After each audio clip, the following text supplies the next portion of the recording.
അയ്യോ, ആരാ മനസ്സിലായില്ല? ഞാൻ ശംഭു. അല്പം ശംഭു തരും. ശംഭു കാണിച്ചാൽ എന്നാ വെള്ളം തരാം. ആ ശിക്കാരി ശംഭു എന്ന് കാണിച്ചു തരാൻ പറ്റും. ശിക്കാരി ശംഭു അല്ലേ ഞാൻ? ശിക്കാരി ശംഭു ആണോ? പിന്നെ എന്റെ ദൈവമേ, ഞാൻ അറിഞ്ഞില്ല കേട്ടോ. അതെ, ഈ ചിമ്പാൻസിനെ പിടിക്കോ? തന്നെ ചിമ്പാൻസിനെ പിടിക്കാനല്ലേ ഞാൻ ഈ തോക്കും കോട്ടും സൂട്ടും ഒക്കെ എത്തിയിരിക്കുന്നത്. ആണോ? പിന്നെ പിടിക്കാൻ കാണാൻ വേണ്ടിയാണ് കേട്ടോ ഞാൻ വന്നത്. പെട്ടെന്ന് പിടിക്കൂ. പെട്ടെന്ന് പിടിക്കാം. ഈ ചിമ്പാൻസിനെ എവിടെയാണ് കെട്ടിയിട്ടിരിക്കുന്നത്?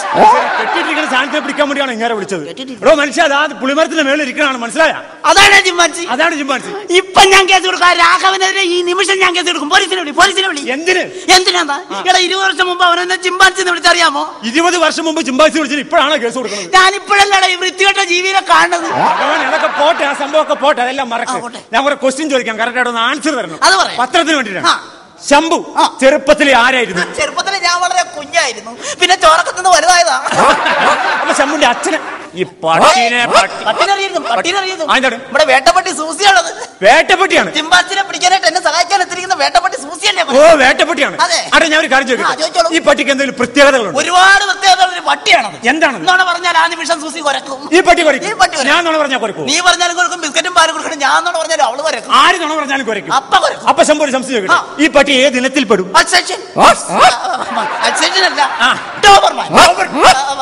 ഡോബർമാൻ അല്ല, ഈ ജർമ്മൻ ഷെപ്പേർഡ്. അതെ, ആരും അറിയണ്ട. ഈ കൊച്ചിൻ ഷിപ്പയാണെന്ന് കേട്ടിട്ടുണ്ടോ? എന്റെ വാതിക്കെ കൂടെ അലഞ്ഞിരുന്ന പട്ടിയ വാലും മുറിച്ച് വേണ്ടി ഓടിച്ചെടുത്തതാ. ആരോടും പറയണ്ട കേട്ടോ. മറ്റൊരു ക്വസ്റ്റ്യൻ ചോദിക്കൂ. ശംഭുവിന്റെ അച്ഛൻ ആരായിരുന്നു? അച്ഛൻ ചിക്കാരി ശംഭു.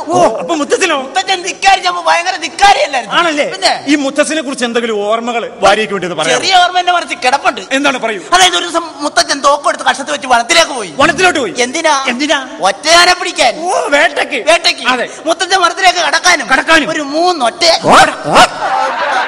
2 സൂചി ഒരൊറ്റയാൻ നശിപ്പിച്ചല്ല. മുത്തച്ഛൻ ഇലയിറങ്ങണ സൗണ്ട് കേട്ട്. അത്രേ ഉള്ളൂ. ഇത് മറ്റാരോടും പറയണ്ട കേട്ടോ, ഞാൻ വാരികയിൽ എഴുതുന്നില്ല. അതൊക്കെ പോട്ടെ. ഈ മുത്തച്ഛൻ ഭയങ്കര ധൈര്യശാലിയാണ്. ആണല്ലേ? ഈ മുത്തച്ഛനെ കുറിച്ച് എന്തെങ്കിലും ഓർമ്മകൾ? ഒരു ചെറിയ ഓർമ്മ കിടപ്പുണ്ട്. പറയൂ. മുത്തച്ഛൻ ധൈര്യശാലി ആയിരുന്നല്ലോ. അതെ. അപ്പൊ കേന്ദ്ര ഗവൺമെന്റ് മുത്തച്ഛന് ധീരതയ്ക്കുള്ള അവാർഡ് അങ്ങോട്ട് പ്രഖ്യാപിച്ചു. മുത്തച്ഛൻ അവാർഡ് പഠിച്ച് തിരിച്ചു വന്നപ്പോ എന്ത് പറ്റി? സന്ധ്യയായി പോയി, രാത്രിയായി, ഇരുട്ട്. പക്ഷെ മുത്തച്ഛന് പേടിയുണ്ടോ? ധൈര്യം. മുത്തച്ഛന് അവാർഡ് പിടിച്ച് വരവിലൂടെ മെല്ലെ നടന്നൊരു എന്ത് പറ്റി? ഒരു തവള വട്ടം, ഒരു ചാട്ടം. അതോടെ തീർന്നു. അല്ല, മുത്തച്ഛന്റെ. ഇതാണ് ധൈര്യശാലി എന്ന് പറഞ്ഞിട്ട്. അതൊക്കെ പോട്ടെ ശംഭു, മറ്റൊരു ക്വസ്റ്റ്യൻ. ശംഭു ഏറ്റവും കൂടുതൽ വേട്ടയാടിയിട്ടുള്ള മൃഗം ഏതാണ്? സിംഹം. സിംഹം എന്ന് പറഞ്ഞാൽ ഭയങ്കരമായിട്ട് ആക്രമിക്കുന്ന ഒരു മൃഗം. ആര് പറഞ്ഞു?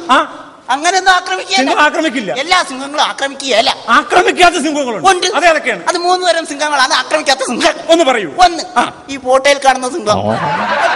അവിടെ ഇരിക്കും, അനങ്ങില്ല. പിന്നെ ഈ ചത്ത് കിടക്കുന്നത് കമ്പിട്ട് കുത്തിയാലോ അവൻ മിണ്ടത്തില്ല, ഒരു ഉപദ്രവം.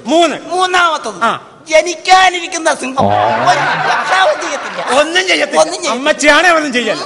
അതൊക്കെ മറ്റൊരു ക്വസ്റ്റ്യൻ. സിംഹങ്ങൾ പൊതുവെ എത്ര ജാതി, എത്ര ഇനമുണ്ട്? 3 ജാതി സിംഹങ്ങൾ. 3 ജാതി സിംഹം ഏതൊക്കെയാണ്? ഒന്ന് ആൺജാതി, ഒന്ന് പെൺജാതി, മൂന്നാമതൊരു ജാതി ഉണ്ട് മോനെ. അതേതാണ്? ചാന്തോട്ട്. ഈ സിംഹത്തെ നമ്മൾ അങ്ങനെ തിരിച്ചറിയും? ഈ സിംഹത്തിനെ അങ്ങനെ തിരിച്ചറിയാന്ന് വെച്ചാൽ ഗോവിപ്പൊട്ട്, കണ്ണെഴുതും, ലിപ്സ്റ്റിക് ഇടും, പിന്നെ സട ഇങ്ങനെ നീട്ടി വളർത്തും. ഈ സിംഹം എന്തെങ്കിലും ഉപദ്രവകാരിയാണോ? ആ സിംഹത്തെ ഒറ്റ ഉപദ്രവമില്ല. ഒരു കാര്യമുണ്ട്, അവന്റെ മുന്നിൽ പെട്ടാൽ നൃത്തം പഠിപ്പിക്കും. അതൊക്കെ പോട്ടെ. അപ്പൊ ആൺസിംഹവും പെൺസിംഹവും കൂടി ഇങ്ങോട്ട് വരികയാണ്. കുറെ സിംഹങ്ങൾ വരികയാണ്. അതിനകത്ത് ആൺസിംഹം ഏതാണ് നമ്മൾ എങ്ങനെ തിരിച്ചറിയും? സിമ്പിൾ. കുറച്ച് സിംഹം ഇങ്ങോട്ട് വരുന്നു. അപ്പൊ നമുക്ക് ആൺസിംഹത്തിന് തിരിച്ചറിയണം. എന്ത് ചെയ്യണം? ഒരു പൈന്റ് എടുത്ത് കാണിക്കണം. ഒരു പൈന്റ് കൊണ്ട് ആൺസിംഹം ആണെങ്കിൽ ഓടിപ്പോയി സോഡയും ഗ്ലാസുമായിട്ട് വരും. അച്ചാറും കൂട്ടി അടിക്കാം. അതൊക്കെ പോട്ടെ. മറ്റൊരു ക്വസ്റ്റ്യൻ. ഈ ശംഭു ഒരുപാട് വനത്തിലൂടെ ഇങ്ങനെ യാത്ര ചെയ്യുന്ന ആളാണല്ലോ.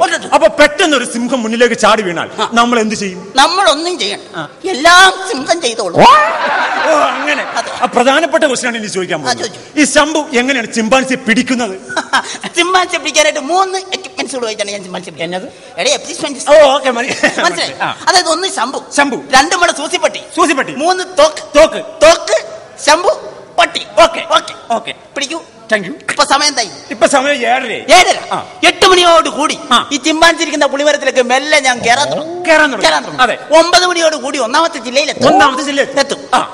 എന്നിട്ട് അവിടെ ഇരിക്കല വീണ്ടും കയറും 10 മണിയോടുകൂടി മൂന്നാമത്തെ ജില്ലയിൽ 10 മണിയോടുകൂടി മൂന്നാമത്തെ ജില്ലയിലെത്തും. ഇത്ര ലെങ്തുള്ള ഒരു മരത്തെ കയറാൻ 10 മണി 2 മണിക്കൂർ. 2 മണിക്കൂർ ആദ്യമായിട്ട് മരത്തെ കയറുമ്പോ ഇത്തിരി താമസം ഉണ്ടാവും. 11 മണിയോടുകൂടി വീണ്ടും കയറും. 12 മണിയോടുകൂടി നാലാമത്തെ ജില്ലയിലെത്തും. 1 മണിയോടുകൂടി 5ാമത്തെ ജില്ലയിലെത്തും. അങ്ങനെ കയറി 5 മണിയോടുകൂടി ഈ ചിമ്പാൻസിരിക്കുന്ന ജില്ലയിൽ ചമ്പു എത്തും. അതൊക്കെ ഞാൻ ചിമ്പാൻസിന്റെ കണ്ണുകളിലേക്ക് ഇങ്ങനെ സൂക്ഷിച്ചു നോക്കും. ചമ്പു ചിമ്പാൻസി അല്ലല്ല ചിമ്പാൻസി ചമ്പു. അതിനുശേഷം ഞാൻ ചിമ്പാൻസിയോട് ചെറിയൊരു തമാശ പറയും. ചെറിയൊരു കോമഡി പറയും. അപ്പൊ ചിമ്പാൻസി പൊട്ടിച്ചിരിക്കും. ചിരിച്ചില്ലെങ്കിൽ നമുക്ക് വേറെ പണിയുണ്ടല്ലോ. 5 മണിക്കാണല്ലോ ഞാൻ ചിമ്പാൻസിയോട് തമാശ പറയുന്നത്. ഒരു 5:20 ആകുമ്പോ ചിമ്പാൻസിയെ ഞാൻ വെല്ലെ 5:30 ആകുമ്പോ ചിമ്പാൻസി തിരിച്ചു മാഞ്ഞ് തലയെ കുത്തി മരത്തിന്റെ താഴത്തേക്ക് പോരും. എന്തിനാണ് ചിരിക്കാൻ ഈ 10 മിനിറ്റ്? എടാ ചിമ്പാൻസിയുടെ മേലും കൂടെ രോമല്ല ഇക്കിളകത്ത് കയറി ചെല്ലുന്നുണ്ട്.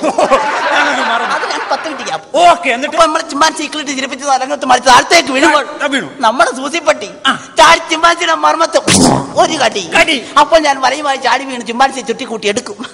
അങ്ങനെയാണ് പിടിക്കുന്നത്. അങ്ങനെ 5 രൂപ ഇക്കിളിടുന്നു, 5 രൂപ ചിരിച്ച് താഴെ വീഴുന്നു. ഈ സമയം സൂസിപ്പട്ടി അടി ശംഭുവിന്റെ മർമ്മത്ത് കടിക്കുന്നു. എന്റെ ചിമ്പാൻസിയുടെ മർമ്മത്ത് കടിക്കുന്നു. അപ്പോൾ വലയുമായി ചാടി വീണ് ഞാൻ ചുട്ടിക്കൂട്ടി എടുക്കുന്നു. അങ്ങനെയാണ് പിടിക്കുന്നത്. അപ്പൊ എനിക്കൊരു സംശയം. എന്താണ്? വന്നപ്പോ ഈ തോക്ക കയ്യിലുണ്ടായിരുന്നല്ലോ, ഇത് എന്തിനാണ് എന്റെ കൈ തന്നത്? കാര്യമുണ്ട്. ചിമ്പാൻസിനെ 5 മണിക്കാണല്ലോ ചിരിപ്പിച്ച് താഴത്തേക്ക് കിടന്നത്. ഇനി ചിമ്പാൻസി അല്ലേ? ഒരു ദുർബുദ്ധി തോന്നി.